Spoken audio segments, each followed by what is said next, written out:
সোহানুর চৌহান ভাই তাকে প্রথম সিনেমায় ব্রেক দিয়েছেন, তো সে কি অস্বীকার করলে হবে? সোহানুর চৌহান যদি তাকে ব্রেক না দিত, সে তো পথে পথে টোকার মতো ঘুরে একটা লোক থাকতো হিসাবে।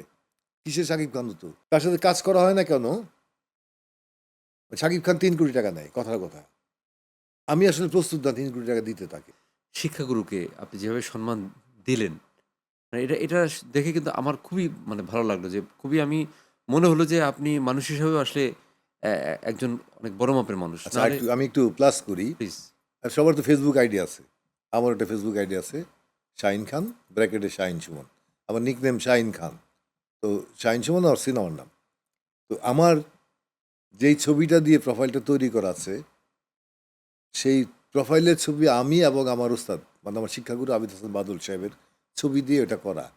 আমি একদম চ্যালেঞ্জ করে বলতে পারি, হয়তোবা তার নিজের সন্তান আছে 3 জন, 3 ছেলে আছেন ওনার। তারাও হয়তোবা এইভাবে প্রোফাইল তৈরি করে নাই। আমার সেটা আছে। এবং আমি আরেকটা জিনিস সবাইকে বলি, আমার ওস্তাদ বা শিক্ষাগুরু নাই, উনি চলে গেছেন। উনি ওইখানে ভালো আছেন, ভালো থাকবেন বিশ্বাস করি এবং আল্লাহর কাছে কামনা করি। এবং নামাজ ধর্মকর্ম খুব কম করি আমি, কিন্তু তারপরেও এক ওয়াক্ত নামাজ পড়লেও আল্লাহর রহমতে আমি আমার ওস্তাদের কথা স্মরণ রাখি এবং আল্লাহকে বলি আল্লাহ তাকে যাতে ব্যস্ত নসিব করে। এটা আমি স্পষ্ট বলতে পারছি এই কারণে আমার মধ্যে তার সত্তা আছে এবং আমি তার শ্রদ্ধা করি, ভক্তি করি। এবং আমি মনে করি যে উনি হয়তো ওইখান থেকে আমার এই কথাগুলি শুনছেন।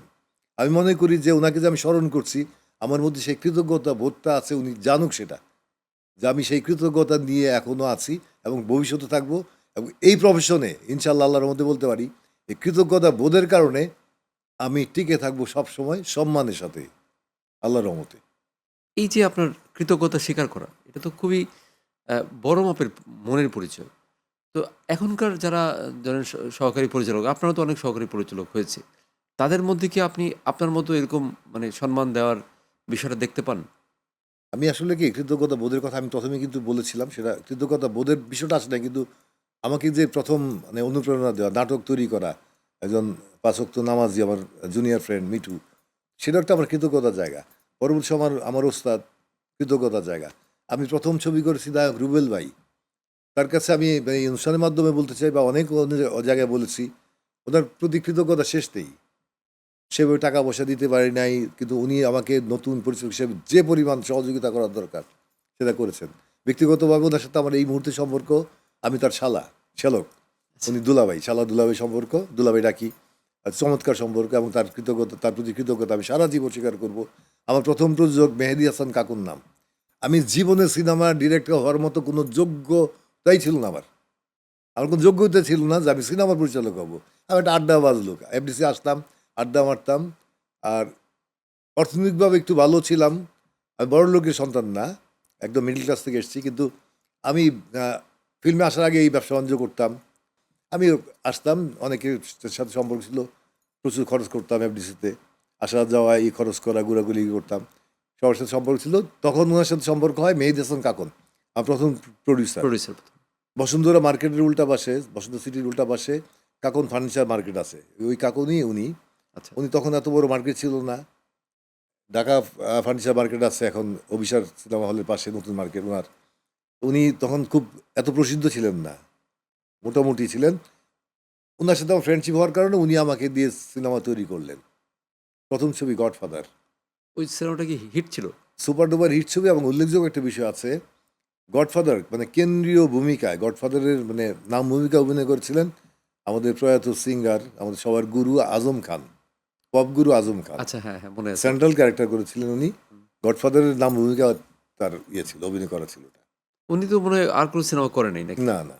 গডফাদার করেছিল। ওটা আমার জানা মতো করে নাই, আমি জানি তখন না। বেশ আলোচনায় চলে আসছিল উনার, হুম, হুম। উনি গডফাদার করেছে এবং মুক্তিযোদ্ধা একজন ওটা মানুষ। আমাদের প্রথম ছবি এবং উনার অনেক গল্প আছে উনাকে নিয়ে আরকি, ছবি করতে মানে অনেক উনি গল্প তো আছে। একটা লিজেন্ড গানের মানুষ। হ্যাঁ, উনাকে কিভাবে আপনি ফিল্মে আনলেন? এটা আপনার মানে টেকনিকটা কি ছিল?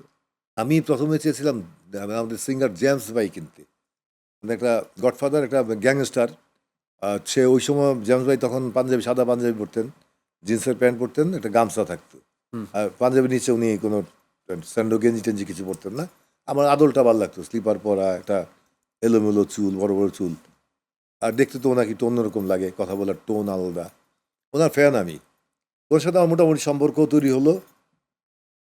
এক জায়গায় যেতাম, দেখা হতো, কথা হতো, আমি গুরু ডাকতাম, মানে সবাই গুরু স্বাভাবিকভাবে সবাই গুরু সবাই ডাকে, গুরু রাখতো, হ্যাঁ। আমিও গুরু ডাকতাম। আর ওনার মধ্যে একটা মানে এমন একটা ডিজাইন ছিল যে আসলে সবাই তার শিষ্য, এটা আসলে সবাই মেনেও নিত। মানে ওনার চলনে বলনে কথাবার্তায় ওনার ডিজাইনটা এরকম ছিল, ওনার শিষ্যত্ব গ্রহণ করতে পারলেই সবাই খুশি। তো সেরকম আমি একজন শিষ্য ওনার, মানে তার খুব ভক্ত। তো ওনার কাছে গেছি, ওনাকে দিয়ে সিনেমা করব।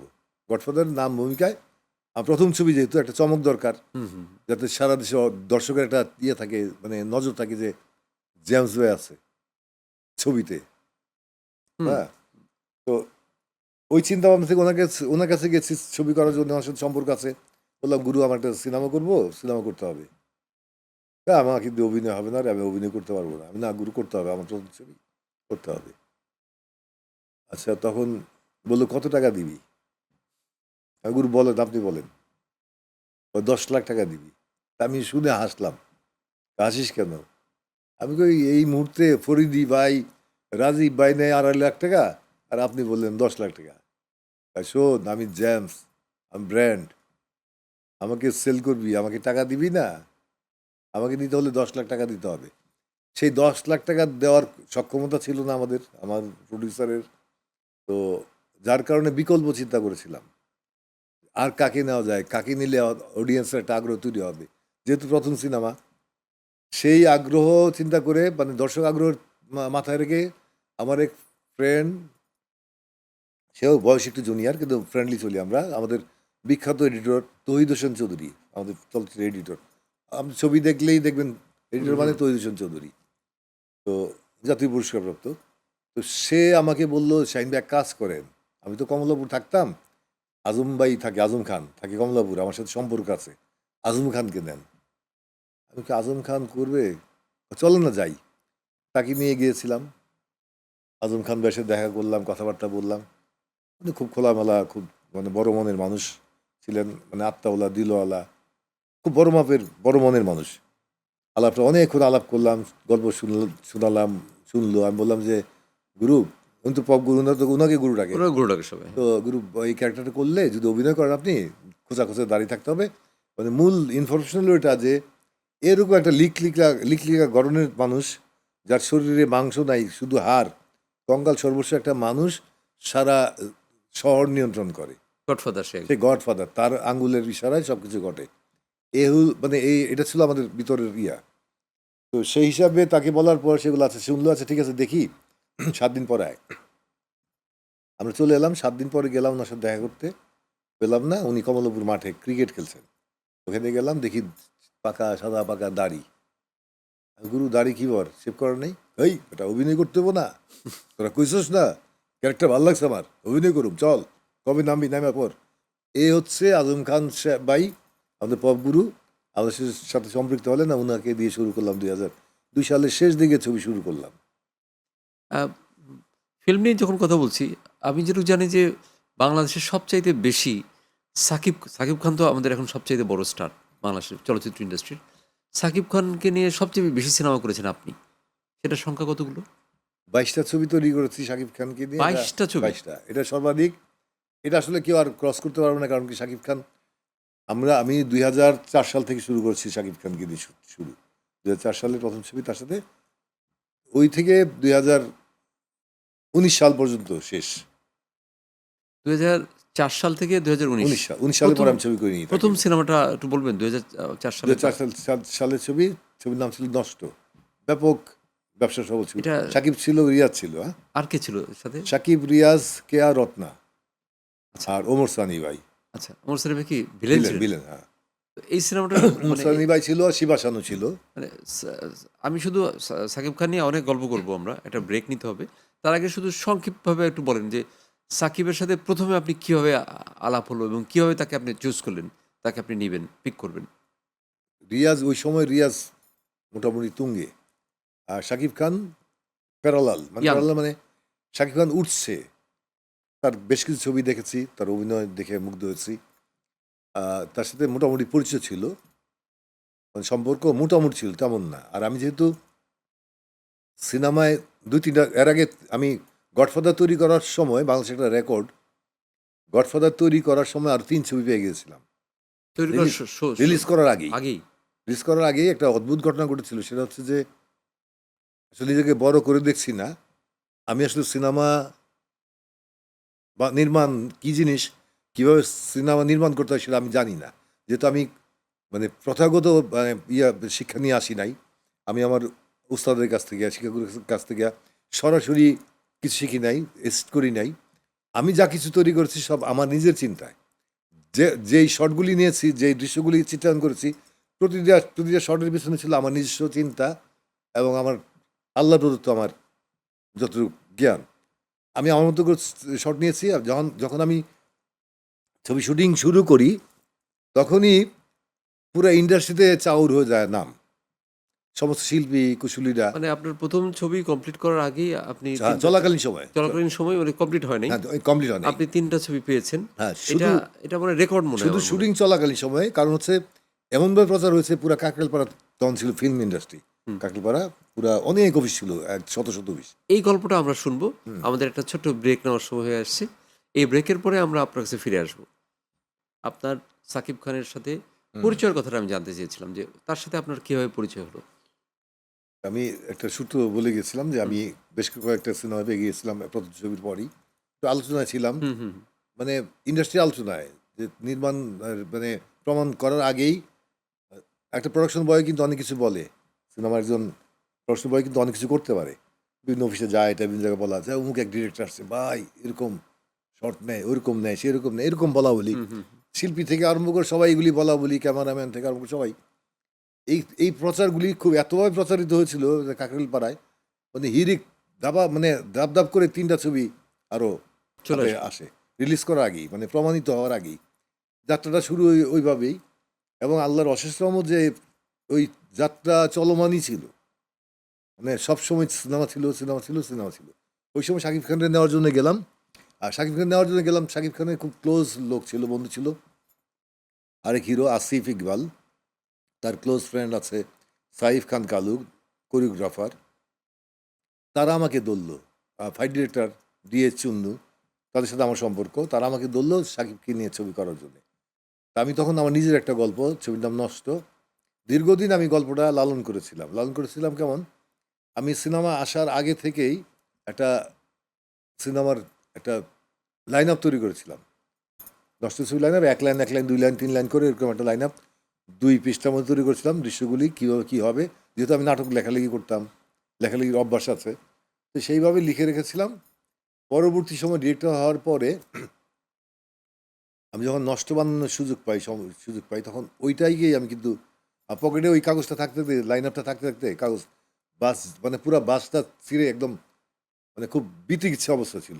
মানে বাস পড়তে পড়তে কিন্তু কাগজ ছিঁড়ে যায়। ছেড়ে যায়, হ্যাঁ, হ্যাঁ। সেইটা দিয়ে স্ক্রিপ্ট করছি এবং সেই স্ক্রিপ্টে 2টা ক্যারেক্টার ছিল নায়কের, শাকিব খান এবং রিয়াজের।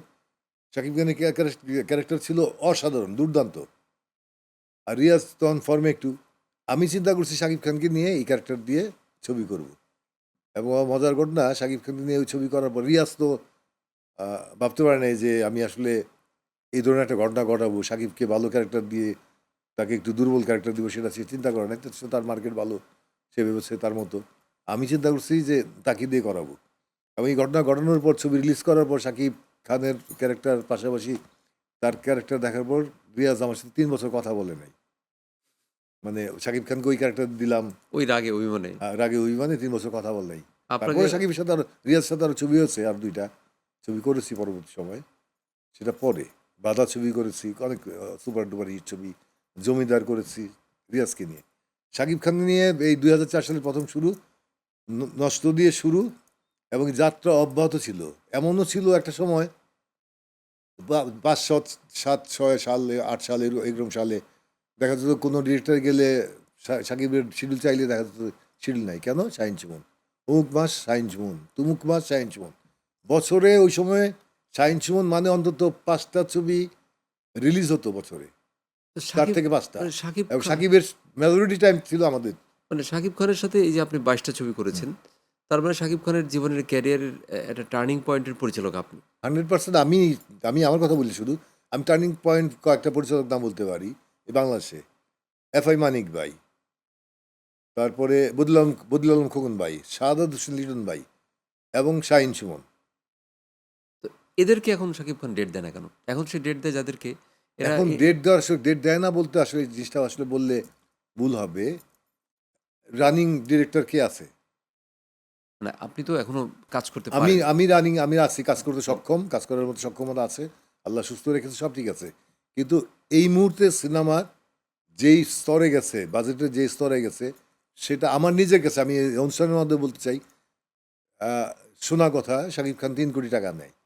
আমার প্রিয় একজন অভিনেতা, প্রিয় একজন মানুষ, এবং আমার খুব প্রিয় বন্ধু, মানে আমি একটু বয়স সিনিয়র, কিন্তু মানে প্রচণ্ড বন্ধুপূর্ণ সম্পর্ক আমাদের, এটা মানে বলার মতো না।